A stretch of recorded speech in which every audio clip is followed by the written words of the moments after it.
나는 알았다.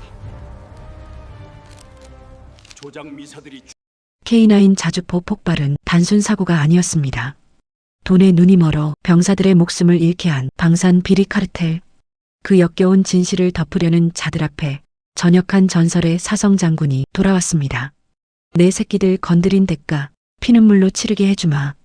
답답한 속을 뻥 뚫어줄 통쾌한 썩은 군대 참교육 드라마 지금 시작합니다. 채널 고정해주세요. 어느 늙은 군인의 정원. 서걱하고 마른 가지가 잘려나가는 소리가 새벽의 정적을 갈랐습니다.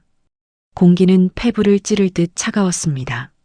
평생을 전방에 사르려는 칼바람 속에 서 있었던 탓일까요? 은퇴한 지 꽤 오랜 시간이 흘렀음에도 이른 아침의 서늘한 기운만이 오히려 저를 안심시키곤 합니다. 저는 지금 제 손에 들린 전정가위를 내려다보고 있습니다. 날은 서슬퍼렇게 예리한데 그 자루를 쥔 제 손은 세월의 덮개가 앉아 투박하기 그지없습니다. 군복을 벗고 나면 손에 굳은 살이 배길 일은 없을 줄 알았습니다. 허나 총자루 대신 호미와 가위를 쥔 손바닥은 여전히 거칠기만 하군요. 정원은 거짓말을 하지 않습니다. 물을 주면 잎을 틔우고 썩은 가지를 쳐주면 남은 가지들이 더 단단하게 자라납니다. 사람을 다루는 일보다 나무를 다루는 일이 훨씬 쉽고 명쾌하다는 걸 저는 이 늙은 나이가 되어서야 뼈저리게 깨닫고 있습니다. 거기 격가지가 너무 많아. 혼잣말을 중얼거리는 버릇은 저녁 후에도 고치기 어려운 모양입니다. 저는 눈앞에 뻗은 소나무의 장가지를 가차없이 잘라냅니다. 툭 투둑. 잘려나간 가지들이 바닥으로 떨어지는 모양새가 마치 전장에 쓰러진 폐잔병들의 모습 같아 잠시 미간을 찌푸렸습니다. 과도한 상상입니다.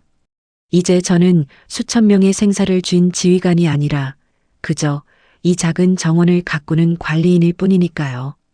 이마에 송글송글 맺힌 땀을 닦아내며 거실로 향하는 발걸음이 오늘따라 유난히 무겁게 느껴집니다. 어쩌면 밤새 욱신거렸던 무릎 관절 때문인지도 모르겠습니다. 비가 오려나 하고 무심히 하늘을 올려다보지만 구름 한 점 없이 맑습니다. 이 불안이라는 감정은 꼭 예고도 없이 불쑥 찾아오는 불청객과 같습니다. 거실로 들어서자마자 습관적으로 TV 리모컨을 집어듭니다. 뉴스의 소음이 집안의 고요를 채우는 것이 싫으면서도 세상 돌아가는 소리를 듣지 않으면 견딜 수 없는 모순. 그것이 제 남은 여생의 초라한 습관입니다. 다음 뉴스입니다. 오늘 오전 강원도 최전방 XX 부대 사격 훈련장에서 물을 마시려던 제 손이 허공에서 딱 멈추었습니다. 익숙한 부대 명칭. 그곳은 제 청춘을 묻고 제 명예를 세웠던 곳입니다. 화면 속 앵커의 목소리는 건조하기 짝이 없는데 제 심장 박동은 기이할 정도로 빨라지기 시작합니다. 신형 자주포 성능 시험 중 원인 미상의 폭발 사고가 발생해 장병 2명이 숨지고 5명이 중상을 입었습니다. 군 당국은 조작 미숙 가능성을 염두에 두고 쨍그랑 들고 있던 유리잔이 바닥에 떨어져 산산조각이 났습니다. 날카로운 파편이 발등으로 튀었지만 따가움조차 느껴지지 않습니다. 조작 미숙이라니요. 말도 안 돼. 저도 모르게 거친 말이 튀어나옵니다. 저는 그 부대를 압니다. 그 장비를 압니다. 제가 사령관으로 있을 때 도입을 추진했던 우리 군의 자랑이라 불리던 그 최신형 자주포입니다. 훈련된 병사들이 단순 조작 미숙으로 폭발 사고를 낸다는 건 제 상식으로는 도저히 납득할 수 없는 일입니다. 급히 바닥에 흩어진 유리 조각들을 발로 대충 밀어치우고 소파에 주저앉았습니다. 화면 속에서는 검은 연기가 피어오르는 훈련장의 모습이 모자이크 처리되어 나오고 있습니다. 저 시커먼 연기 속에 누군가의 아들이, 누군가의 형제가 피를 흘리며 쓰러져 있었을 겁니다. 가슴 한구석이 묵직하게 조여옵니다. 이것은 단순한 안타까움이 아닙니다. 본능적인 경고음입니다. 무언가 잘못되었습니다. 아주 크게 잘못되었습니다. 떨리는 손으로 탁자 위에 놓인 휴대전화를 집어들었습니다. 단축번호 1번. 아직도 저장되어 있는 후배, 아니, 이제는 그 부대의 지휘관인 박준장의 번호입니다. 신호음이 길게 이어집니다. 평소라면 2번이 울리기 전에 받았을 그가 전화를 받지 않습니다. 뚜. 신호음이 끊어지는 그 짧은 순간들이 마치 영겁의 시간처럼 느껴집니다. 받으란 말이다, 박태수. 입술이 바짝바짝 마릅니다. 마침내 연결음이 멈추고 박준장이 아닌 낯선 목소리가 들려옵니다. 통신보안. 사단장님실 전속 부관대위 김철진입니다. 나다. 강신우야. 박준장 좀 받고. 제 목소리는 생각보다 침착하지만 그 밑바닥에는 억누를 수 없는 초조함이 깔려 있습니다.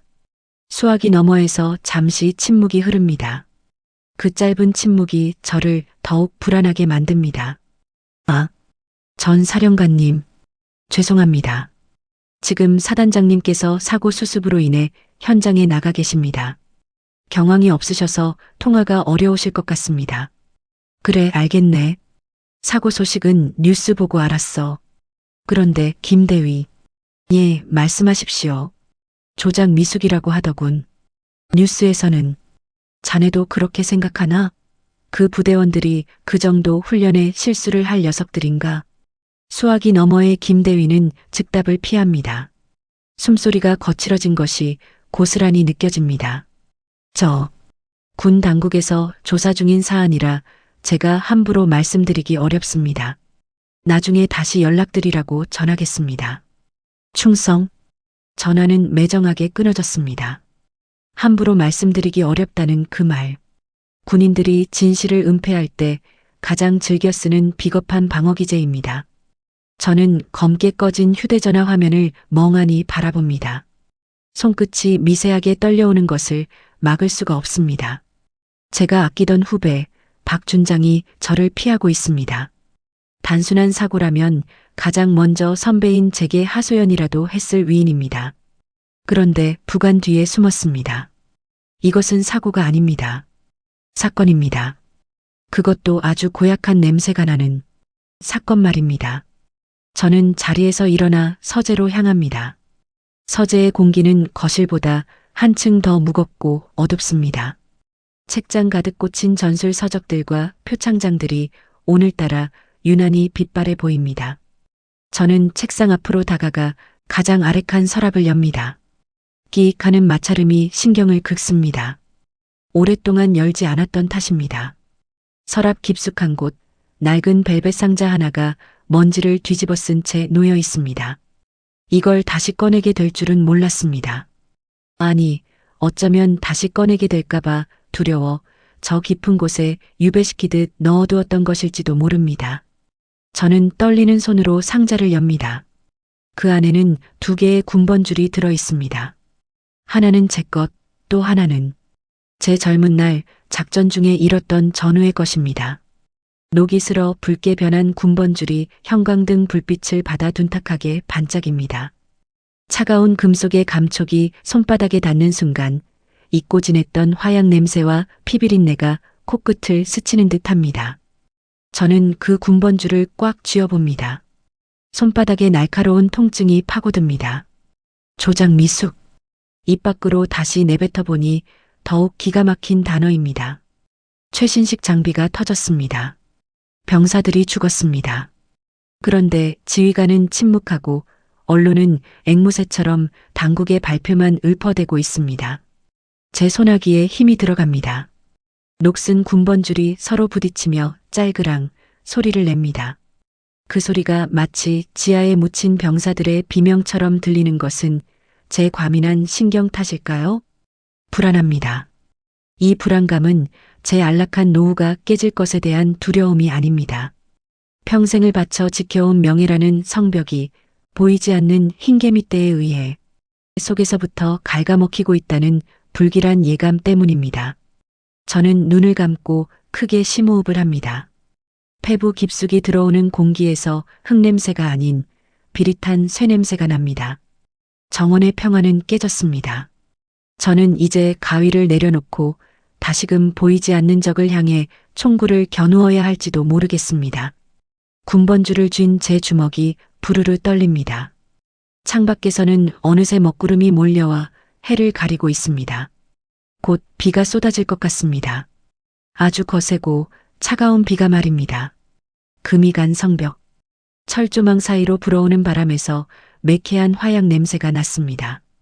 은퇴 후 몇 년이나 지났음에도 이 냄새는 폐부 깊숙한 곳을 찔러오는 본능적인 경고음 같더군요. 잿빛 연기가 채 가시지 않은 연병장을 바라보며 저는 지팡이를 쥔 손에 힘을 주었습니다. 한때 제 젊음을 송두리째 갈아 넣어 쌓아 올린 이 부대가 이제는 흉물스럽게 그을린 상처를 드러내고 있었습니다. 부서진 자주포의 잔해 곁으로 다가갔습니다.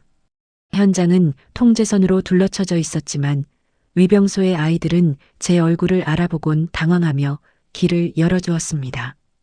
늙은 장군의 위험이라기보다는 그저 잊혀진 유물에 대한 예우였겠지요. 검게 그을린 차체 옆 쭈그리고 앉아 파편 하나를 집어들었습니다. 사고의 원인이라 지목된 격발 장치의 일부였습니다. 손끝에 닿는 감촉이 낯설었습니다. 수만 번도 더 만져보았던 강철의 단단하고 차가운 느낌이 아니었습니다. 무르고 가벼웠습니다. 마치 아이들 장난감처럼 허무하게 부러져 나간 단면을 보며 등골을 타고 서늘한 감각이 기어올랐습니다. 이것은 사고가 아니었습니다. 명백한 살인이었지요. 강 장군님, 오셨습니까? 등 뒤에서 익숙한 목소리가 들려왔습니다. 제가 아들처럼 아꼈던 후배, 아니, 이제는 이 부대의 주인인 박준석 준장이었습니다. 천천히 몸을 일으켜 뒤를 돌아보았습니다. 정복을 말끔하게 차려입은 그는 꼿꼿하게 서 있었지만 군무 아래 감춰진 눈동자는 갈 곳을 잃고 쉴 새 없이 흔들리고 있었습니다. 저는 손에 쥔 파편을 주머니에 찔러 넣으며 짐짓 모른 척 그를 바라보았습니다. 자네 부대꼴이 이게 뭔가. 훈련 중에 오발이라니. 내 얼굴에 먹칠을 해도 유분수지. 박 준장은 마른 침을 삼키며 시선을 피했습니다.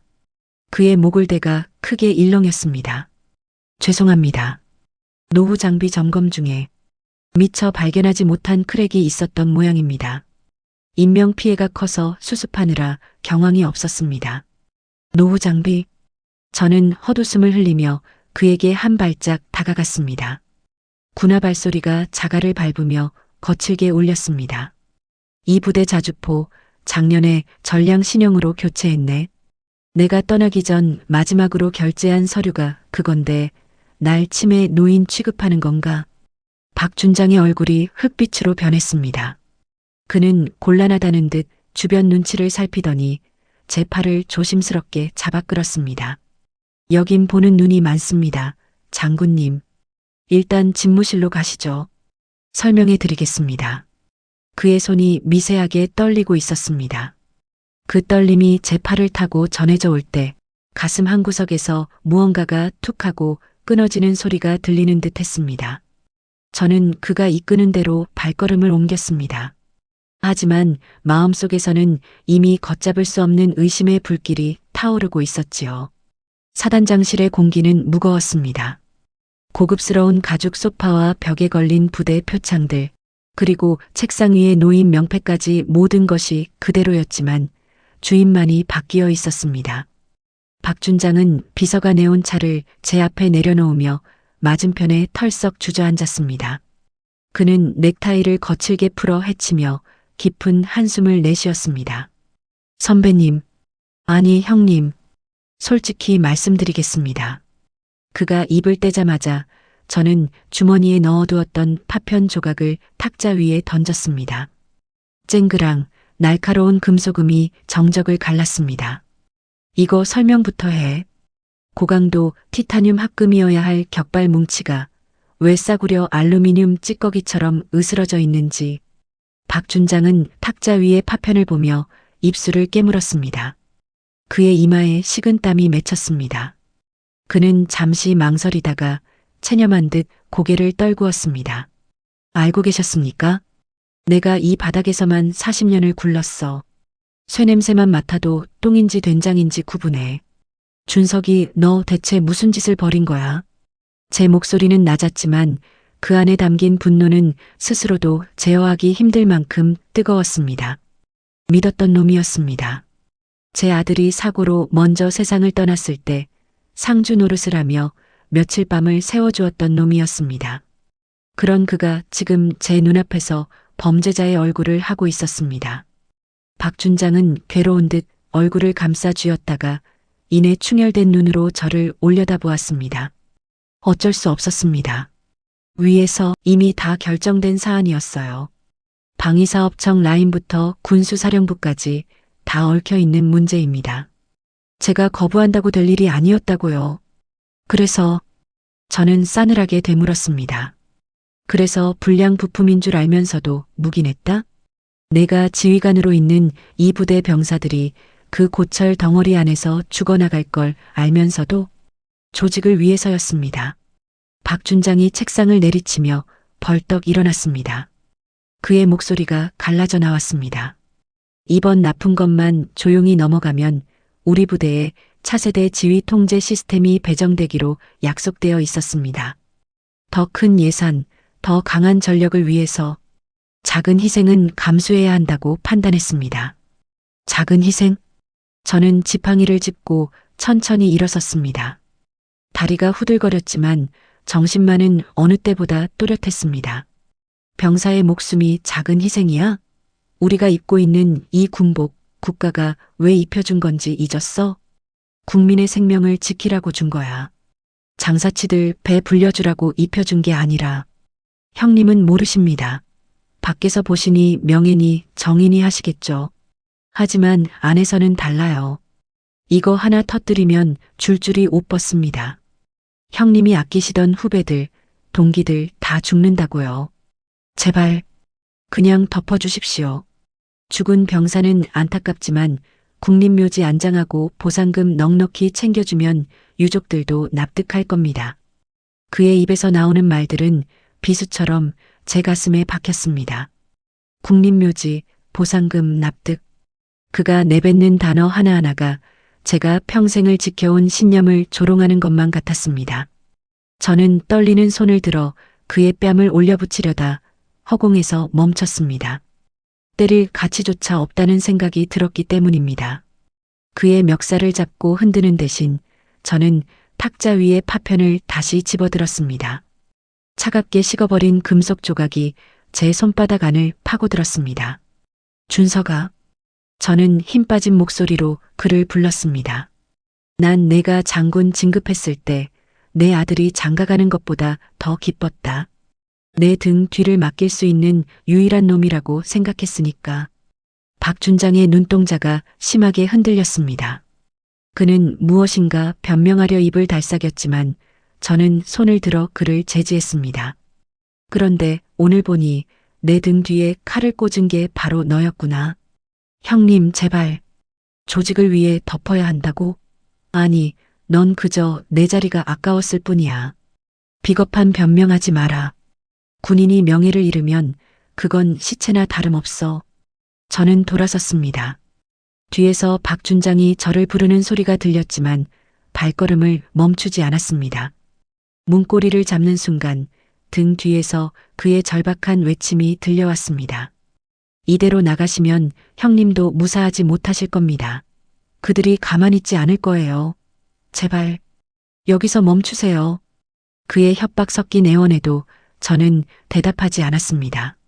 문을 열고 밖으로 나오자 복도에 서 있던 병사들이 저를 향해 경례를 붙였습니다. 그 맑고 순수한 눈빛들을 마주하는 순간 가슴속에서 뜨거운 것이 울컥 치솟았습니다. 저는 1층 로비로 내려와 건물 밖으로 나갔습니다. 하늘은 어느새 붉게 물들어가고 있었고 훈련장의 연기는 여전히 피어오르고 있었습니다. 주머니 속에 쇳조각을 꽉 쥐었습니다. 손바닥이 찢어져 피가 배어 나오는 것 같았지만 아픔은 느껴지지 않았습니다. 어쩌면 저는 오늘 전쟁터보다 더 잔혹한 곳에 서 있는지도 모릅니다. 믿었던 형제가 적으로 변해버린 아군도 적군도 없는 고독한 전장 말입니다. 하지만 누군가는 이 썩어 문드러진 성벽을 고쳐야만 했습니다. 설령 그것이 평생을 바쳐 쌓아온 모든 것을 무너뜨리는 길이라 할지라도 저는 붉게 타오르는 노을을 향해 무거운 발걸음을 떼었습니다. 이것이 저의 마지막 전쟁이 될 것임을 직감하며 비가 추적추적 내리는 밤이었습니다. 빗방울이 유리창을 때리는 소리가 마치 누군가가 문을 두드리는 소리처럼 들려 저는 몇 번이나 현관 쪽을 돌아보아야 했습니다. 정원의 나무들이 젖은 몸을 뒤척이며 내는 소리가 스산하게 거실을 채우고 있었지요. 여러분은 짐작하실 수 있으실까요? 평생을 전장에서 등을 맞대고 싸웠던 전우가 이제는 낯선 타인보다 더 차가운 얼굴로 내 집 거실에 앉아 있을 때의 그 서늘한 공기를 말입니다. 거실 테이블 위에는 그들이 가져온 최고급 양주가 따지 않은 채 놓여 있었습니다. 벽목을 감싼 금색 포장지가 형광등 불빛을 바다번들거렸습니다. 30년 전 우리가 철책선 근무를 마치고 들이키던 싸구려 소주와는 비교도 안 될 만큼 비싼 술이었지만 저는 그 병을 보는 것만으로도 구역질이 치밀어 오르는 것을 느꼈습니다.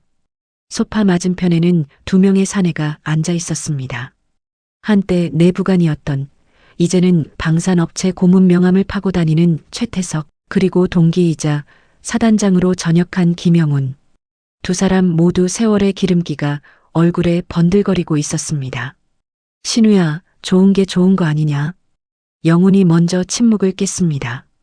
그는 짐짓 여유로운 척 다리를 꼬고 앉아 있었지만 찻잔을 쥔 손가락 끝이 미세하게 떨리고 있는 것을 저는 놓치지 않았습니다.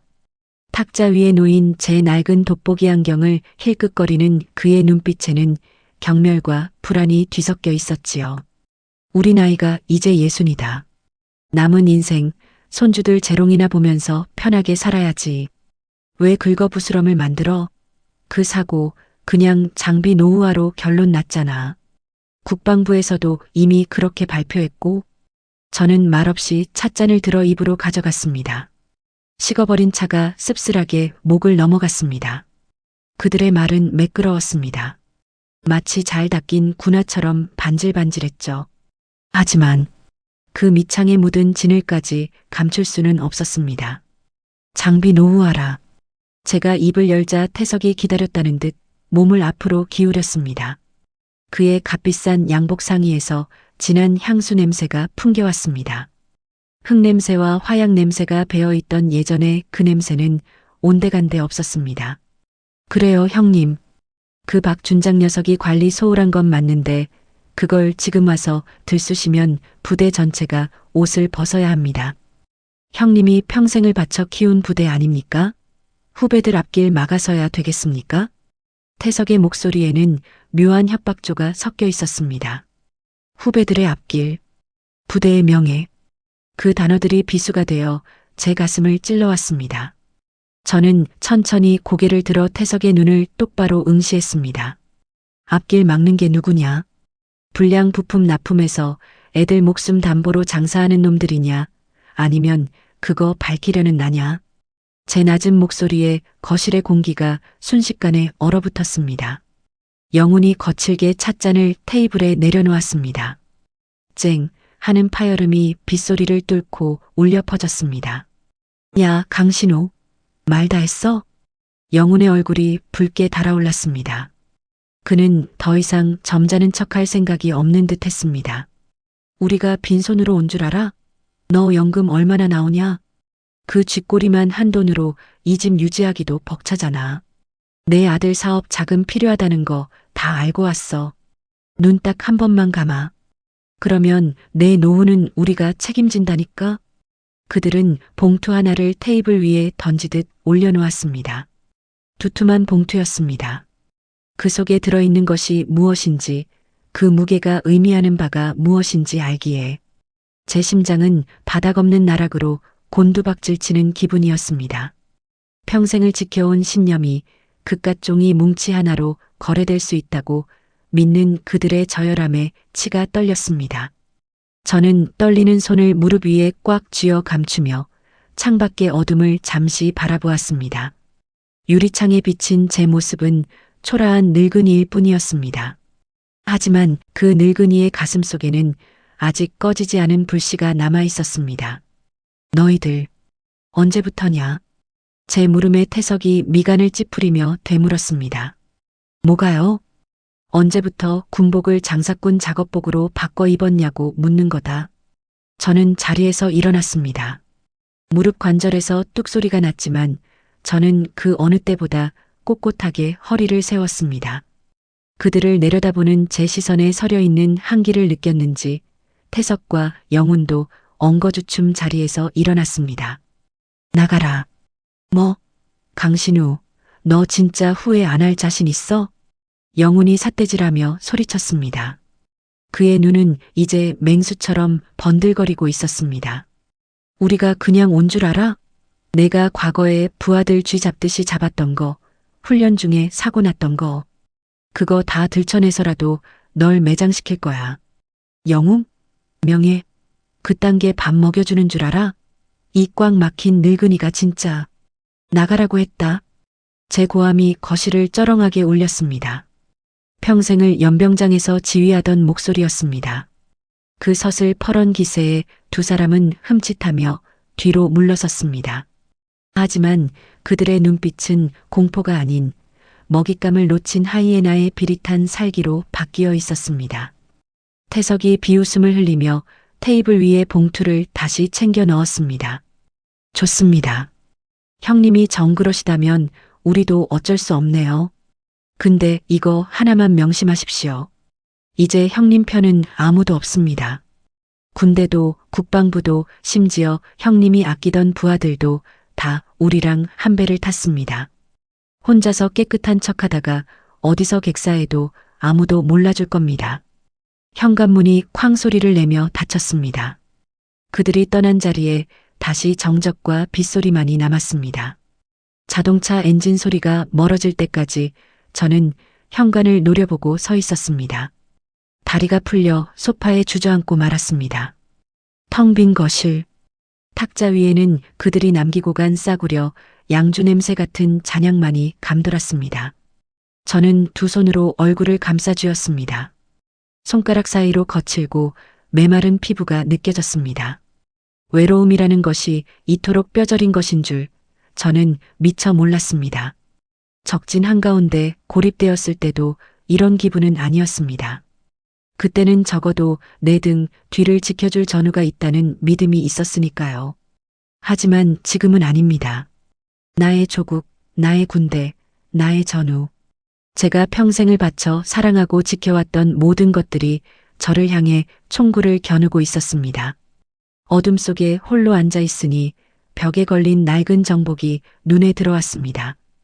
어깨에 달린 별들이 희미한 불빛을 받아 반짝이고 있었지만 그 빛은 더 이상 영광이 아닌 조롱처럼 보였습니다. 혼자라. 저는 입속으로 나직이 뇌까려 보았습니다. 그들이 말한 고립이라는 단어가 족쇄처럼 발목을 휘감아 오는 것 같았습니다. 숨이 턱 막혀왔습니다. 세상 모든 것이 거대한 벽이 되어 저를 짓누르는 듯한 압박감. 이것이 바로 절망이라는 놈의 실체일까요? 하지만 말입니다. 그 깊고 어두운 절망의 바닥에서 저는 역설적이게도 아주 희미한 오기 하나가 꿈틀거리는 것을 느꼈습니다. 아무도 없다면 나 하나라도 남아야 하지 않겠는가. 모두가 썩어 문드러진 늪에 발을 담그고 있다면 누군가는 마른 땅에 서서 그것이 늪이라고 소리쳐야 하지 않겠는가. 저는 서랍을 열어 깊숙한 곳에 넣어두었던 녹슨 군번줄을 꺼냈습니다. 차가운 금속의 감촉이 손바닥을 파고들었습니다. 그것은 훈장도 계급장도 아닌 그저 군인 강신우라는 이름 석자가 새겨진 쇳덩이일 뿐이었습니다. 하지만 그 순간만큼은 그 어떤 보석보다 무겁게 느껴졌습니다. 빗줄기는 더욱 거세져 창문을 부술 듯 두드리고 있었습니다. 저는 그 어둠을 응시하며 군번줄을 쥔 주먹에 힘을 주었습니다.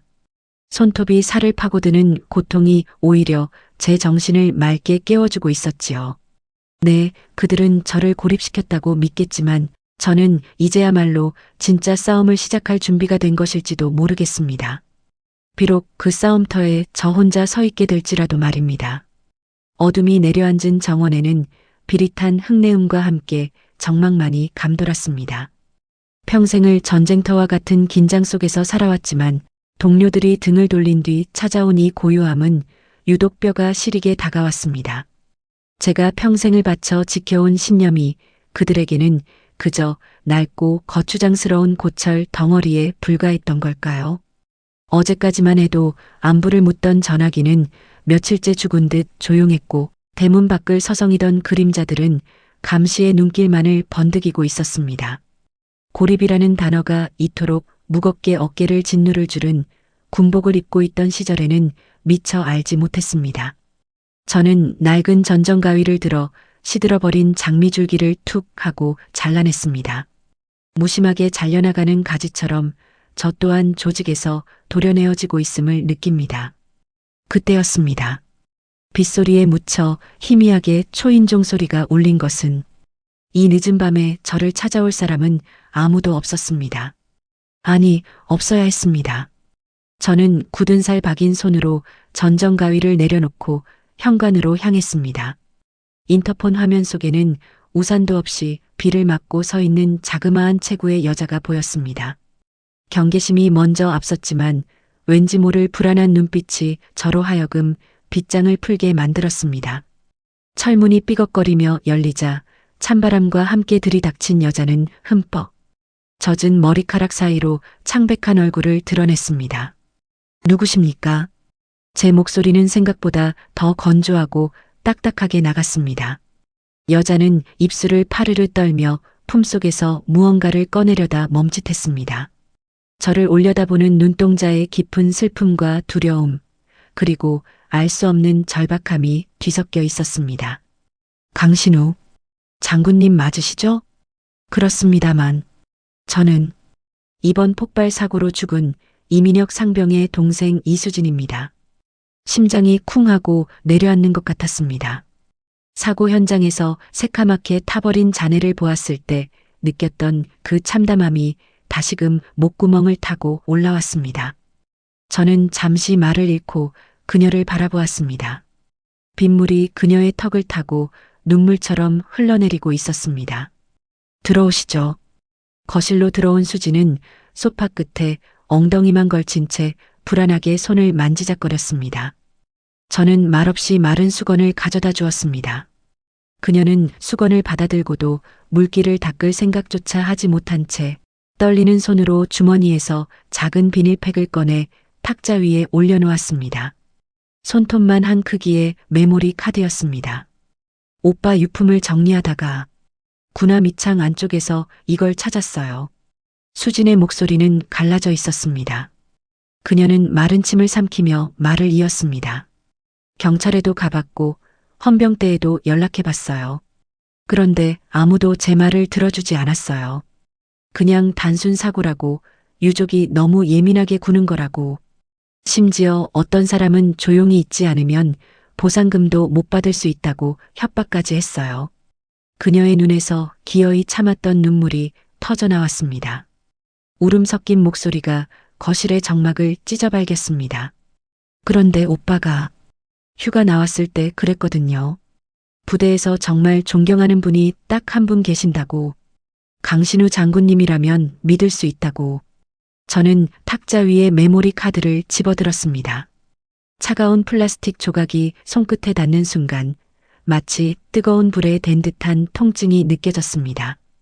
이 작은 조각 하나에 한 젊은이의 생명과 진실이 담겨 있다는 사실이 견딜 수 없이 무거웠습니다. 노트북을 켜고 카드를 삽입했습니다. 화면에 영상 파일 하나가 떴습니다. 재생 버튼을 누르자 흔들리는 화면 속에서 낯익은 얼굴이 나타났습니다. 앳된 얼굴의 이민혁 상병이었습니다. 그는 창고 구석으로 보이는 곳에서 주변을 두리번거리며 숨을 몰아쉬고 있었습니다. 이게 녹음이 되고 있는 건가? 아, 된다.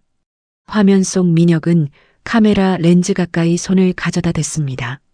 그의 손에는 기름때 묻은 부품 하나가 들려 있었습니다. 제가 여러 번 보고했습니다. 이 격발 장치 핀 규격 미달이라고요. 몇 번만 쏘면 금이 가고 열을 견디지 못합니다. 중대장님께도 말씀드렸고 정비관님께도 보여드렸습니다. 그런데 민혁은 입술을 깨물며 잠시 말을 잇지 못했습니다. 그의 눈빛은 공포에 질려 있었지만 동시에 물러서지 않겠다는 결기로 번들거리고 있었습니다. 시키면 시키는 대로 하라고 하셨습니다. 납품업체가 어디인 줄 아냐고, 내가 감당할 수 있는 일이 아니라고.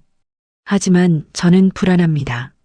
내 동기들이, 내 후임들이 이걸 믿고 훈련을 나가야 하는데 이게 터지면 누군가는 죽습니다. 영상 속의 민혁이 저를 정면으로 응시하는 듯 했습니다. 저는 군인입니다. 군인은 국민의 생명을 지키는 게 의무라고 배웠습니다. 만약 제가 잘못된다면 누군가는 이 진실을 밝혀주세요. 제발. 화면이 치직거리며 끊겼습니다. 검은 화면 위로 제 늙은 얼굴이 비쳤습니다. 가슴 깊은 곳에서 뜨거운 것이 울컥 치밀어 올랐습니다. 그것은 슬픔이 아니었습니다. 분노였고 부끄러움이었습니다. 이 어린 병사는 알고 있었습니다. 자신이 걷는 길이 벼랑 끝이라는 것을 알면서도 군인으로서의 명예와 동료를 위해 기꺼이 그 길을 택했습니다. 반면 저는 어땠습니까?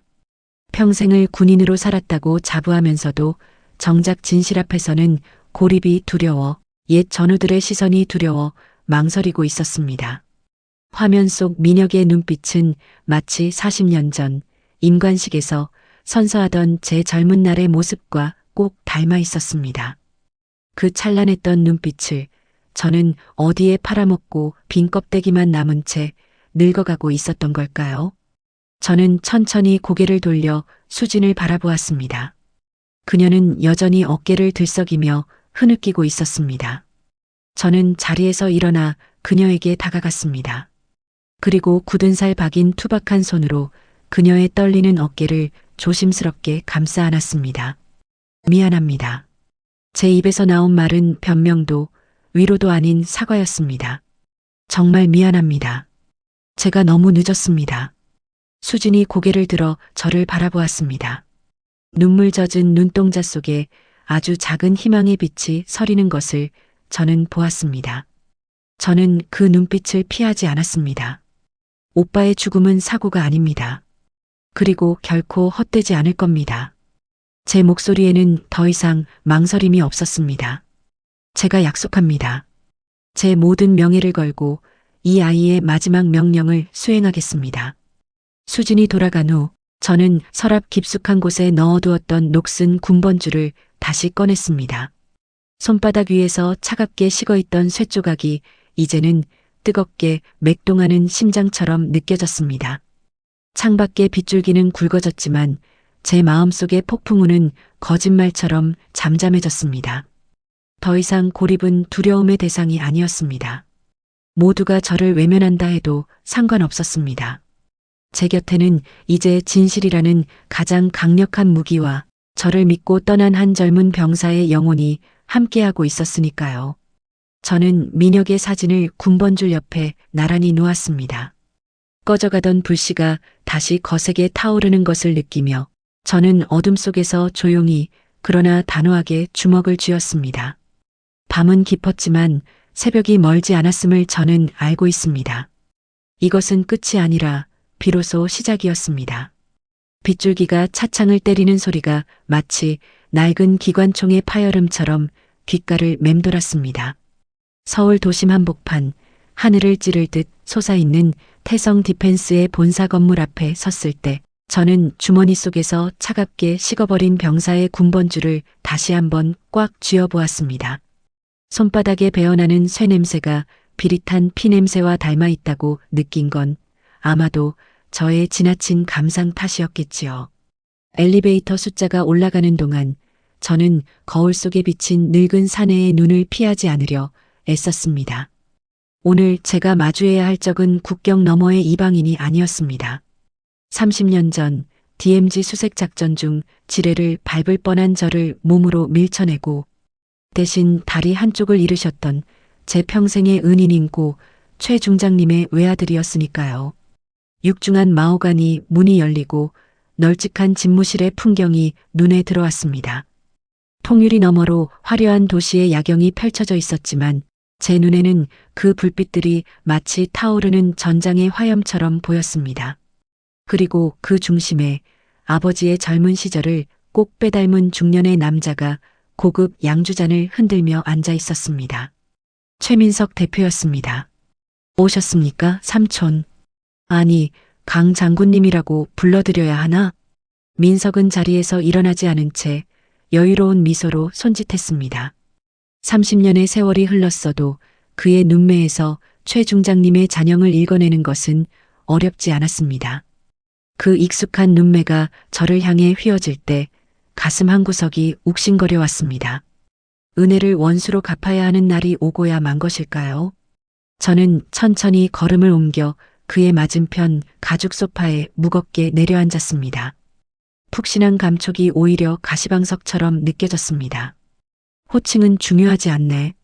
자네가 보낸 차는 잘 마셨지만 오늘은 차를 마시러 온 게 아니야.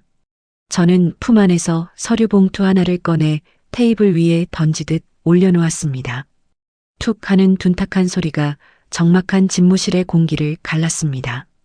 봉투 입구 사이로 K21 신형 조준경 납품 비리라고 적힌 문건이 삐져나와 있었습니다. 민석의 시선이 잠시 봉투에 머물렀다가 다시 제 얼굴로 옮겨왔습니다. 그의 입가에 걸려있던 미소가 조금씩 비틀리기 시작했습니다. 이게 뭡니까? 노인네가 심심해서 소설이라도 쓰신 건가? 민석은 짐짓 아무렇지 않은 척 잔을 들어 입술을 적셨지만 미세하게 떨리는 손가락 끝을 감출 수는 없었습니다. 저는 그 떨림을 놓치지 않았습니다. 전장에서 적의 공포를 읽어내듯 저는 그의 불안을 직시하며 낮지만 단호한 목소리로 말했습니다. 부품 단가를 낮추려고 중국산 폐급 센서를 섞어 썼더군. 그 때문에 오발 사고가 났고 꽃다운 병사 하나가 목숨을 잃었어. 자네가 승인한 결제 서류, 자금 흐름, 차명 계좌 내역까지 다 들어있다. 민석이 잔을 테이블에 내려놓았습니다. 유리와 유리가 부딪히는 날카로운 소리가 났습니다. 그는 몸을 앞으로 숙이며 저를 빤히 응시했습니다. 그 눈빛은 더 이상 조카의 것이 아닌 벼랑 끝에 몰린 장사꾼의 그것이었습니다. 삼촌, 아니 강신우 씨, 세상 물정 모르시네. 이건 비즈니스예요.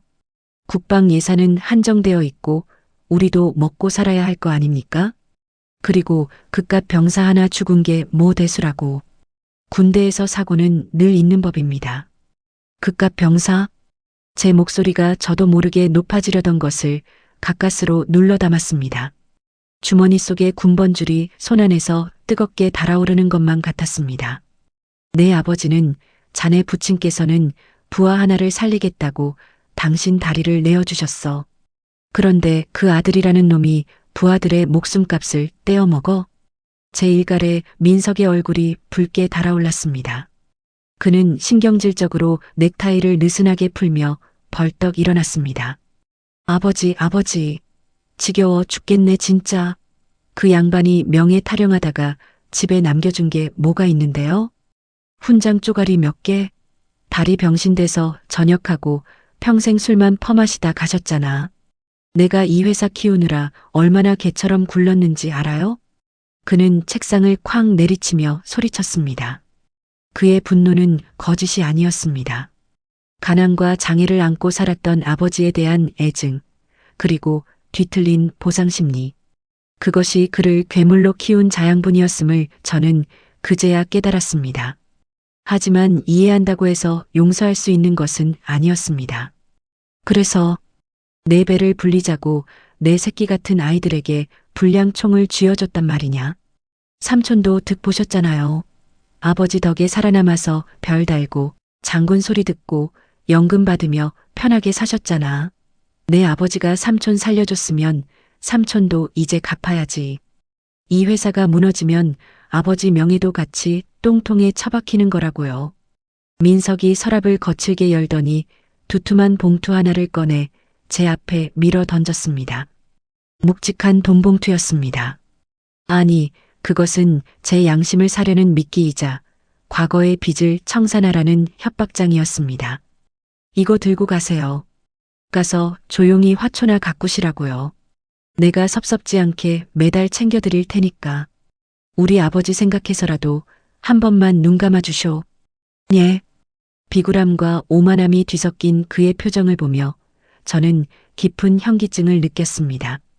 30년 전 피냄새 진동하던 정글에서 저를 업고 달리던 최 중장님의 거친 숨소리가 환청처럼 들려왔습니다. 신우야, 살아야 한다. 살아서 좋은 군인이 되어라. 그 유언 같던 말이 족쇄가 되어 저를 옥죄어 왔습니다. 은인의 아들을 내 손으로 단죄하는 것. 그것이 과연 인간의 도리일까요? 아니면 썩어 문드러진 살점을 도려내는 것이 진정한 군인의 도리일까요? 저는 테이블 위에 돈봉투와 비리 문건을 번갈아 바라보았습니다. 창밖의 빗줄기는 더욱 거세져 유리창을 때리고 있었습니다. 마치 밖에서 억울하게 죽어간 병사의 영혼이 문을 두드리는 것만 같았습니다. 침묵은 길었고 공기는 무거웠습니다. 저는 천천히 손을 뻗었습니다. 민석의 눈이 기대감으로 반짝였습니다. 하지만 제 손이 닿은 곳은 돈봉투가 아니라 제가 가져온 서류 봉투였습니다. 저는 봉투를 다시 품에 넣고 자리에서 일어났습니다. 삐걱거리는 무릎 관절의 통증보다 가슴속의 통증이 더 날카로웠습니다. 너는 장사꾼이 다 되었구나. 뭐라고요? 내 아버지는 훌륭한 군인이셨다. 하지만 너는 그냥 죽음의 상인일 뿐이야. 제가 몸을 돌려 문을 향해 걷기 시작하자 뒤에서 민석의 고함이 터져나왔습니다. 강신우, 당신 이거 들고 나가면 끝이야. 내가 당신 가만둘 것 같아? 과거 군 시절 치부부터 가족들, 뒷조사까지 싹 다 해서 매장시켜버릴 거야. 은혜도 모르는 배은망덕한 늙은이 같으니라고. 등 뒤로 날아오는 저주 섞인 폭언들이 비수가 되어 꽂혔습니다. 배은망덕. 그 네 글자가 뼈에 사무쳤습니다. 어쩌면 저는 평생 이 죄책감을 안고 살아가야 할지도 모릅니다. 은인의 아들을 파멸시켰다는 오명, 의리를 저버렸다는 비난. 그 모든 것이 저의 남은 생을 갉아먹겠지요. 하지만 저는 문손잡이를 잡기 전 잠시 멈춰섰습니다. 그리고 양복 안주머니 깊숙한 곳, 심장 근처에 닿아 있는 녹슨 군번줄을 다시 확인했습니다. 차가운 금속성이 주는 감각이 저를 현실로 붙잡아 주었습니다. 민석아. 저는 뒤를 돌아보지 않은 채 덤덤하게 말을 뱉었습니다. 은혜는 내 아버지가 지키려 했던 그 나라와 그 군복 입은 아이들에게 갚으마. 그게 내가 할 수 있는 유일한 보은이다. 문을 열고 나서자 복도에 차가운 공기가 확 끼쳐왔습니다.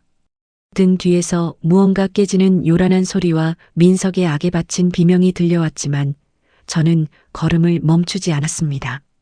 엘리베이터 거울 속에 비친 늙은 군인의 얼굴은 지독히도 고독해 보였습니다. 하지만 이상하게도 그 어느 때보다 눈빛만은 선명하게 살아있음을 느꼈습니다. 건물 밖으로 나오자 우산도 없이 쏟아지는 비를 맞아야 했습니다. 차가운 빗물이 얼굴을 타고 흘러내려 뜨거운 눈물을 감추어 주었습니다. 저는 빗속을 걸으며 생각했습니다. 이제 돌아갈 길은 없다고. 이 길이 진흙탕일지라도 누군가는 반드시 건너야 할 참호라고 말입니다. 어둠 속에서 저는 낡은 코트깃을 세우며 묵묵히 발걸음을 옮겼습니다. 전쟁은 이제부터가 진짜 시작이었습니다. 가을비가 추적추적 내리는 밤이었습니다. 빗소리가 지붕을 때리는 소리가 마치 군화 발자국 소리처럼 들려 잠을 이룰 수 없더군요.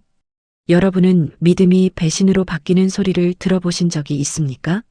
그건 굉음이 아닙니다. 아주 조용히 썩은 나무가 무게를 이기지 못하고 무너져 내리는 듯한 둔탁한 소리에 가깝습니다. 오늘 밤 제 거실에서 들렸던 그 소리처럼 말입니다. 거실의 형광등은 켜지 않았습니다. 탁자 위에 놓인 스탠드 불빛 하나만이 어둠과 대치하고 있었죠. 그 좁은 빛의 원 안으로 불청객이 들어왔습니다. 박준장? 아니, 이제는 준장이라는 계급장조차 아깝게 느껴지는 한때는 제 아들 같았던 사내였습니다. 그는 젖은 우산을 현관에 기대어 놓지도 못하고 손에 쥔 채 거실 한가운데 서 있었습니다. 빗물이 뚝뚝 떨어져 마룻바닥을 적셨지만 저는 그에게 앉으라는 말조차 건네지 않았습니다. 그가 가져온 서류 봉투가 탁자 위에 올려졌을 때 묵직한 공기가 우리 사이를 갈랐습니다. 선배님, 아니 사령관님, 박준장의 목소리는 갈라져 있었습니다. 그는 마른 세수를 한 번 하더니 떨리는 손으로 서류 봉투를 밀었습니다. 이게 마지막 기회입니다. 위에서도 더는 기다려주지 않겠답니다. 저는 돋보기를 쓰지 않고도 그 서류의 내용을 짐작할 수 있었습니다. 그들이 조작해낸 나의 과거, 전장에서 흘린 피를 잉크로 덧칠해 만든 오욕의 기록들이겠지요. 훈장을 팔아먹은 파렴치한 지휘관, 부하의 공을 가로챈 늙은 도둑. 그들이 써내려간 소설 속에 저는 그런 사람이 되어 있었습니다. 하지만 제 심장을 정말로 옥죄어 온 것은 그 다음 말이었습니다. 미국에 있는 따님, 형편이 많이 어렵더군요. 사위 사업 문제도 있고. 박준장은 제 눈을 피하며 비겁한 말을 뱉어냈습니다. 손주 녀석 학교 문제는 또 어떻고요? 사령관님, 명예라는 거 죽고 나면 아무 소용없는 거 아닙니까?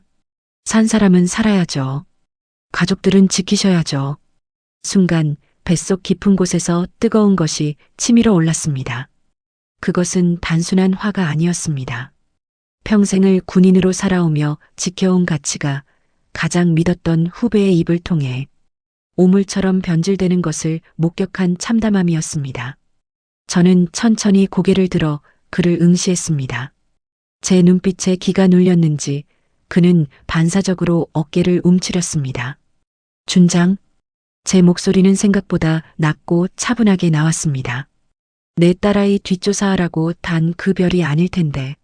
사령관님, 박준장은 다급하게 외치며 탁자 앞으로 바싹 다가왔습니다. 스탠드 불빛에 비친 그의 얼굴은 공포와 탐욕으로 일그러져 있었습니다. 저도 어쩔 수 없었습니다. 그 카르텔, 사령관님이 생각하시는 것보다 훨씬 거대합니다. 계란으로 바위치기라고요. 저 혼자 죽는 건 상관없지만 제 밑에 딸린 식솔들, 그리고 사령관님까지 다치는 건 볼 수 없어서. 그는 말을 잇지 못하고 입술을 깨물었습니다. 그리고 믿을 수 없는 일이 벌어졌습니다. 대한민국 육군 준장이 제복을 입은 그 사내가 제 앞에 무릎을 꿇은 것입니다. 쿵 하는 무릎 소리가 빗소리보다 더 크게 제 가슴을 때렸습니다. 한 번만, 딱 이번 한 번만 눈 감아 주십시오. 평생을 아버지처럼 모시겠습니다. 노후는 황제처럼 보내시게 해드리겠습니다. 제발, 제발 이쯤에서 멈춰 주십시오. 그는 바닥에 이마를 조아리며 읍소했습니다. 그의 어깨에 달린 별 하나가 형편없이 흔들리고 있었습니다. 저는 그 비굴한 등을 내려다보며 역설적이게도 분노가 차갑게 식어가는 것을 느꼈습니다. 슬픔이었습니다. 내 눈앞에 있는 것은 군인이 아니었습니다. 그저 권력의 하수인, 공포에 질린 장사치에 불과했습니다. 제가 알던 패기 넘치던 청년 장교는 이미 죽고 없었습니다. 저는 의자에서 천천히 일어났습니다. 관절이 삐걱거리는 소리가 났지만 허리는 그 어느 때보다 꼿꼿하게 펴졌습니다. 저는 탁자 위에 서류 봉투를 집어들었습니다. 박준장은 제가 타협을 받아들인 줄 알고 고개를 번쩍 들었습니다. 그의 눈에 안도감이 스치는 것을 보았습니다. 그 얄팍한 안도감이 저를 역겹게 만들었습니다. 툭! 저는 서류 봉투를 박준장의 머리맡에 던졌습니다. 종이 뭉치가 힘없이 바닥으로 흩어졌습니다. 가져가라. 사령관님? 그리고 내 집에서 당장 나가. 내 정원에 냄새 배겠다. 박준장의 표정이 멍하게 풀렸습니다. 그는 상황을 이해하지 못한 듯 멍하니 저를 올려다보았습니다. 군인이 무릎을 꿇는 건 전우의 시신 앞이나 태극기 앞에서뿐이다. 살겠다고 돈 몇 푼 쥐어주겠다고 상관 앞에 무릎 꿇는 놈은 내 부하가 아니다. 사령관님, 이러시면 정말 끝장입니다. 저들이 가만히 있을 것 같습니까? 사령관님 명예는 바닥에 떨어지고 가족들은 길거리에 나앉게 될 겁니다. 그래도 좋습니까? 그깟 죽은 병사 하나 때문에 박준장은 악에 바친 듯 소리를 질렀습니다. 그는 바닥을 짚고 비틀거리며 일어섰습니다. 그의 눈에서 마지막 남은 존경심조차 증발해버린 도끼가 서려 있었습니다. 저는 벽난로 위에 놓인 낡은 액자를 바라보았습니다. 젊은 날의 저와 박준장, 그리고 전장에서 산화한 전우들이 함께 찍은 빛바랜 사진이었습니다. 명예는 남이 만들어주는 게 아니다. 박준장. 내가 지키는 거지. 저는 그를 등지고 창가로 걸어갔습니다. 창밖의 어둠 속에서 빗줄기는 여전히 거세게 몰아치고 있었습니다. 내 과거를 조작하고 내 가족을 위협한다고? 해보라고 해. 내 군번줄에 녹은 슬었어도 내 영혼까지 녹슬진 않았으니까. 하지만 넌, 내 군복은 번드르르 할지 몰라도 그 속은 이미 시궁창이야. 등 뒤에서 거친 숨소리가 들려왔습니다. 한참의 정적이 흘렀고 이내 거칠게 발을 구르는 소리와 함께 현관문이 쾅 하고 닫혔습니다. 집안은 다시 적막에 잠겼습니다. 저는 떨리는 손으로 주머니 속에 있던 죽은 병사가 남긴 메모리 카드를 만지작거렸습니다. 차갑습니다. 하지만 이상하게도 그 차가운 금속 조각이 제 손끝을 뜨겁게 달구는 것 같았습니다. 가족들이 다칠 수도 있습니다. 평생 쌓아온 명예가 진흙탕에 구를 수도 있겠지요. 하지만 여러분, 군인이 전쟁터에 나갈 때 살아서 돌아올 것을 계산하고 나갑니까? 아닙니다. 지켜야 할 것이 있기에 두렵지만 한 발을 내디디는 것입니다. 오늘 밤 저는 제 인생에서 가장 길고 어두운 터널 앞에 섰습니다. 안락한 침묵 대신 가시밭길을 걷기로 했습니다. 비겁한 평화보다는 고통스러운 정의가 적어도 오늘 밤 제가 잠자리에 들 때 스스로에게 덜 부끄러울 것 같기 때문입니다. 밖에는 여전히 비가 내리고 있네요. 하지만 내일 아침에는 반드시 해가 뜰 겁니다. 저는 그 믿음 하나로 내일 국회로 향할 짐을 쌉니다. 국회 본회의장의 공기는 무겁고 탁했습니다. 수백 개의 눈동자와 쉴 새 없이 터지는 카메라 플래시가 저를 향해 쏟아지고 있었습니다. 평생을 화약 냄새와 흙먼지 속에서 뒹굴었던 늙은 군인에게 이 세련되고 차가운 공간은 전장보다 더 숨막히는 곳이었습니다. 저는 마른 침을 삼키며 증인석에 앉았습니다. 눈앞에 놓인 마이크에서 웅웅거리는 기계음이 들려왔습니다. 마치 제 심장 소리가 증폭된 것만 같았습니다. 의원들의 날선 질문이 시작되기도 전에 저는 양복 안주머니에 손을 넣었습니다. 그곳에는 두 가지 물건이 들어 있었습니다. 하나는 참모들이 밤새워 작성해준 적당히 둘러대고 빠져나갈 수 있는 모범 답안지가 적힌 A4 용지였습니다. 그리고 다른 하나는 쇳내 나는 녹슨 군번줄과 앳된 얼굴의 병사가 웃고 있는 구겨진 사진 한 장이었습니다. 제 시선이 방청석 구석을 향했습니다. 그곳에는 지금 이 순간에도 식은땀을 흘리고 있을 제 후배 박준장이 앉아 있었습니다. 그는 저와 눈이 마주치자 황급히 고개를 숙였습니다. 그의 떨리는 어깨가 제게 이렇게 말하는 듯 했습니다. 제발 선배님, 그냥 덮어주십시오. 우리 모두를 위해서입니다. 저는 천천히 숨을 골랐습니다. 폐부 깊숙한 곳에서부터 묵혀왔던 오래된 먼지를 뱉어내듯 말입니다. 증인 강신우. 지금 제기된 K90 전차포신 폭발 사고와 관련하여 부품 납품 과정에 비리가 있었다는 사실을 인지하고 있었습니까? 위원장의 건조한 질문이 허공을 갈랐습니다. 장내는 물을 끼얹은 듯 조용해졌습니다. 모든 시선이 제 입술 끝에 매달려 있었습니다. 저는 떨리는 손으로 준비된 원고를 꺼냈습니다. 박준장의 얼굴에 안도감이 스쳐 지나가는 것이 보였습니다.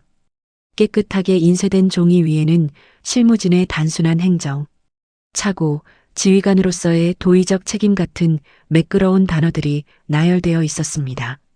이것을 읽으면 됩니다. 그러면 저는 명예로운 퇴역 장성으로 남을 것이고 제 후배들은 승진할 것이며 방산업체는 주가가 오를 것입니다. 모든 게 조용히 그리고 평화롭게 끝날 것입니다. 하지만 저는 그 순간 제 손끝에 닿은 차가운 금속의 감촉을 느꼈습니다. 50년 전 베트남의 정글에서 제 전우가 피를 토하며 쥐어주었던 그 녹슨 군번줄이 주머니 속에서 저를 찌르고 있었습니다. 대장님, 우린 무엇을 지키기 위해 여기 있는 겁니까? 죽어가던 병사의 질문이 귓가에 이명처럼 울렸습니다. 저는 천천히 눈을 감았다 떴습니다. 그리고 양손으로 준비된 원고를 잡았습니다. 지익. 종이가 찢어지는 소리가 정적을 깨고 마이크를 통해 날카롭게 울려 퍼졌습니다. 장내가 술렁거렸습니다. 위원장의 눈썹이 꿈틀거렸고 박 준장은 사색이 되어 자리에서 엉거주춤 일어났습니다. 저는 찢어진 종이 조각을 바닥에 툭 던져버렸습니다. 그것은 마치 항복 문서처럼 힘없이 나풀거렸습니다. 준비된 답변서는 없습니다. 제 목소리는 생각보다 낮고 굵게 깔렸습니다. 증인? 지금 뭐 하는 짓입니까? 한 의원이 고성을 질렀지만 저는 아랑곳하지 않고 주머니 속에 진짜 증거들을 꺼내 마이크 앞 테이블에 올려놓았습니다. 짤랑. 녹슨 군번줄이 유리에 부딪히며 서늘한 소리를 냈습니다. 그 옆에 놓인 사진 속 김일병은 여전히 해맑게 웃고 있었습니다. 저는 그 사진을 손바닥으로 쓸어보았습니다. 차가웠습니다. 이 군번줄은 제 전우의 것입니다. 그리고 이 사진은 이번 사고로 목숨을 잃은 21살 김진수 상병입니다. 저는 고개를 들어 저 높은 곳에 앉아 저를 내려다보는 의원들과 군 수뇌부를 똑바로 응시했습니다. 여러분은 지금 숫자를 이야기하고 있습니다. 예산이 얼마가 절감되었고 납기일이 며칠 단축되었는지 따지고 계십니다. 하지만 제가 오늘 이 자리에서 해야 할 이야기는 그런 껍데기가 아닙니다. 저는 잠시 말을 멈추고 떨리는 주먹을 꽉 쥐었습니다. 손톱이 살을 파고드는 고통이 정신을 맑게 했습니다. K90 전차의 포신은 불량 합금으로 만들어졌습니다. 납품 단가를 낮추기 위해 필수 열처리 공정을 생략했고 그 차액은 고스란히 여기 계신 누군가의 주머니로 들어갔습니다. 제가 확인한 바로는 이 사실을 은폐하기 위해 정비 일지조차 조작되었습니다. 장내는 순식간에 아수라장이 되었습니다. 카메라 플래시가 미친 듯이 터졌고 곳곳에서 고성과 야유 그리고 당혹스러운 웅성거림이 터져 나왔습니다. 박 준장은 이제 완전히 무너져 내린 표정으로 얼굴을 감싸쥐고 있었습니다. 하지만 저는 멈출 수 없었습니다. 아니, 멈춰서는 안 되었습니다. 증거 있습니까? 함부로 말하지 마세요. 명예훼손으로 고발당할 수 있습니다. 누군가 악을 쓰며 소리쳤습니다. 저는 쓴웃음을 지었습니다. 명예라. 참으로 듣기 좋은 단어였습니다. 명예라 하셨습니까? 저는 마이크를 뽑아들고 증인석 앞으로 걸어 나왔습니다. 경호원들이 제지하려 했지만 제 눈빛에 기세가 눌려 멈칫했습니다. 평생을 사선에서 보낸 늙은 군인의 살기는 그리 쉽게 꺾이는 것이 아니었습니다. 박태수 준장, 고개 드십시오. 제 목소리가 본회의장을 쩌렁쩌렁하게 울렸습니다. 박 준장이 흠칫하며 천천히 고개를 들었습니다. 그의 눈동자는 공포와 원망으로 흔들리고 있었습니다. 자네가 내게 그랬지. 조직을 위해서, 군의 위신을 위해서 한 번만 눈 감아 달라고. 우리가 무너지면 안보가 무너진다고. 저는 테이블 위에 놓인 김상병의 사진을 집어들어 그들에게 보였습니다. 똑똑히 보십시오. 이것이 자네들이 말한 위신의 결과입니다. 고작 불량 부품 몇 개와 바꾼 이 병사의 목숨값이 자네들이 그토록 지키고 싶어 했던 그놈의 조직보다 가볍습니까? 제 목소리가 갈라지기 시작했습니다. 분노라기보다는 차라리 통곡에 가까운 외침이었습니다. 우리는 군인입니다. 군인의 명예는 화려한 계급장이나 훈장이 아니라 우리가 지켜야 할 국민의 생명 그 자체에 있습니다. 내 형제가, 내 아들이 믿고 등을 맡긴 무기가 실은 그들의 뒤통수를 겨누고 있었다면 우리는 적군보다 더 더러운 살인자일 뿐입니다. 장내는 찬물을 끼얹은 듯 숙연해졌습니다. 욕설을 퍼붓던 의원도 바쁘게 셔터를 누르던 기자들도 숨을 죽였습니다. 저는 녹슨 군번줄을 높이 들어 올렸습니다. 조명을 받아 번쩍이는 것이 아니라 세월의 때가 묻어 둔탁한 빛을 내는 그 쇳덩이를 말입니다. 저는 오늘부로 군복을 벗을 각오로 이 자리에 섰습니다. 아니, 이미 제 영혼의 군복은 제 손으로 찢었습니다. 제 침묵이 이 아이를 죽였기 때문입니다. 저는 숨을 몰아쉬며 저를 노려보는 부패한 장성들을 하나하나 쏘아보았습니다. 그들의 눈빛이 흔들리는 것을 보았습니다. 두려움. 그것은 적 앞에서 느껴야 할 감정이 아니었습니다. 자신의 치부가 드러난 자들만이 가질 수 있는 비겁한 두려움이었습니다. 마지막으로 제 후배들에게 명령합니다. 저는 자세를 고쳐 잡았습니다. 굽었던 등이 펴지고 늙고 지친 노인의 모습 대신 평생을 야전에서 보낸 지휘관의 기백이 되살아났습니다. 부끄러움을 아십시오. 우리가 지켜야 할 것은 껍데기뿐인 위신이 아니라 국민의 생명입니다. 단 한 명의 병사도 단 한 명의 국민도 돈 때문에 희생되어서는 안 됩니다. 그것이 우리가 군복을 입은 유일한 이유입니다. 저는 말을 맺고 손에 쥐고 있던 군번줄을 단상 위에 내려놓았습니다. 탕! 묵직한 소리가 마침표처럼 찍혔습니다. 다리가 후들거렸습니다. 팽팽했던 긴장의 끈이 탁 끊어지는 느낌이었습니다. 하지만 가슴속을 짓누르던 거대한 바위는 사라지고 없었습니다. 저는 뒤도 돌아보지 않고 증인석을 내려왔습니다.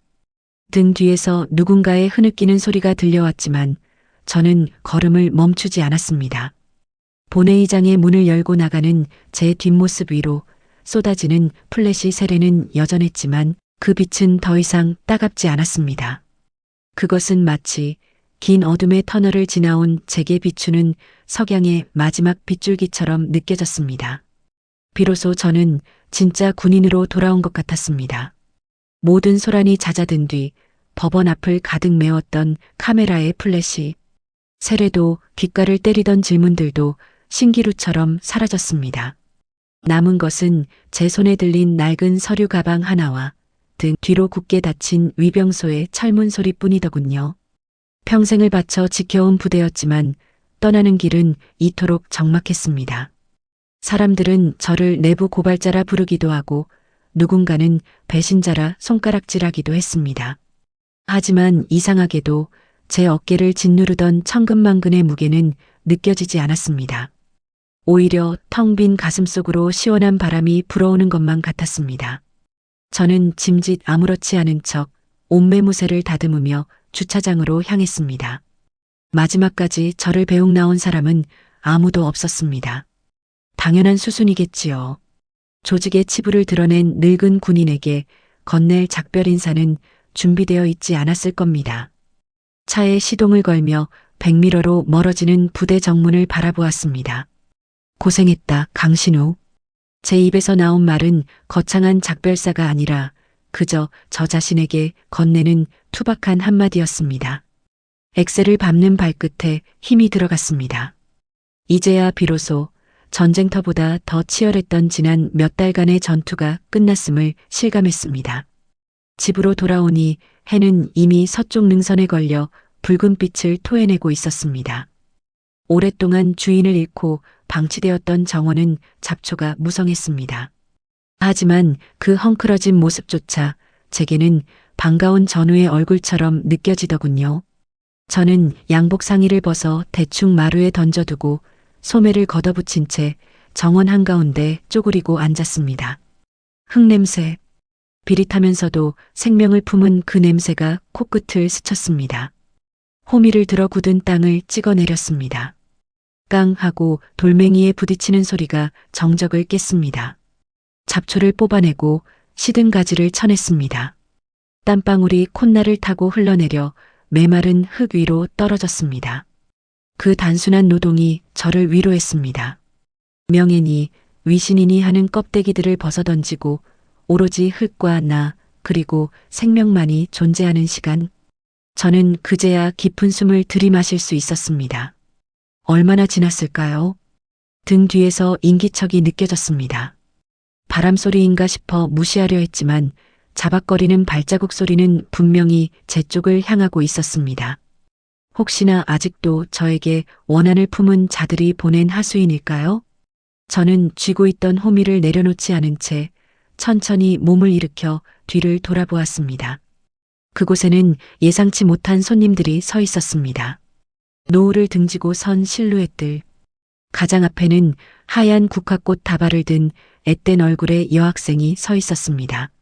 제가 구해낸 메모리 카드의 주인, 그 억울하게 죽은 병사의 여동생이었습니다. 그리고 그 뒤로 제복을 입은 젊은 군인 서너 명이 어색하게 서 있었습니다. 계급장을 보니 갓 임관한 소위들과 부사관들이었습니다. 그들은 방산 비리에 썩은 동아줄 대신 가시밭길을 택한 늙은 선배의 얼굴을 보러 온 것이겠지요. 여학생이 울먹이는 눈으로 한 발짝 다가왔습니다. 장군님. 아이는 더 말을 잇지 못하고 고개를 숙였습니다. 떨리는 어깨가 아이의 슬픔과 고마움을 동시에 말해주고 있었습니다. 저는 흙 묻은 손을 바지에 문질러 닦고는 아이에게 다가가려다 멈칫했습니다. 제 손이 너무 더러웠기 때문입니다. 하지만 아이는 개의치 않고 달려와 제 투박한 손을 잡았습니다. 따뜻했습니다. 그 온기가 얼어붙어 있던 제 심장의 가장 깊은 곳을 녹여내는 듯 했습니다. 오빠가 하늘에서 보고 있을 거예요. 정말 고맙습니다. 저는 아무 말도 할 수 없었습니다. 그저 아이의 손을 맞잡고 고개를 끄덕이는 것이 제가 할 수 있는 유일한 대답이었습니다. 그때였습니다. 뒤에 서 있던 젊은 군인들이 일제히 차렷 자세를 취했습니다. 군화 뒤축이 부딪히는 소리가 정원의 고요를 찢고 청명하게 울려 퍼졌습니다. 필승! 우렁찬 구호와 함께 그들이 거수경례를 올렸습니다. 칼날처럼 꼿꼿하게 펴진 손끝은 정확히 눈썹 끝을 향하고 있었습니다. 붉게 물든 노을빛을 받아 그들의 눈동자가 별처럼 빛났습니다. 그 눈빛에는 동정이나 연민이 없었습니다. 그건 군인이 군인에게 보내는 최고의 경애, 진정한 존경이 담긴 눈빛이었습니다. 가슴 한구석에서 뜨거운 것이 치밀어 올랐습니다. 훈장도 계급장도 화려한 이임식도 없었지만 지금 이 순간 제 눈앞에 펼쳐진 광경이야말로 제가 평생을 군인으로 살며 받고 싶었던 가장 영광스러운 훈장이었습니다. 비틀린 명예를 바로잡기 위해 포기했던 모든 것들이 이 어린 후배들의 경례 하나로 보상받는 기분이었습니다. 저는 천천히, 아주 천천히 허리를 폈습니다. 굽어있던 등이 펴지자 뚝 하고 관절이 맞물리는 소리가 났습니다. 흙 묻은 손을 들어 올렸습니다. 손끝이 떨리지 않도록 꽉 힘을 주었습니다. 그리고 저를 바라보는 그들에게, 그리고 저 하늘. 어딘가에서 이 모습을 보고 있을 이름 모를 병사에게 저의 마지막 경례를 보냈습니다. 어깨에 짊어졌던 무거운 짐이 비로소 내려지는 순간이었습니다. 군인들이 돌아가고 여학생마저 인사를 남기고 떠난 뒤 정원에는 다시 고요가 찾아왔습니다. 하지만 그것은 처음에 느꼈던 쓸쓸한 고요가 아니었습니다. 충만함으로 가득 찬 평온이었습니다.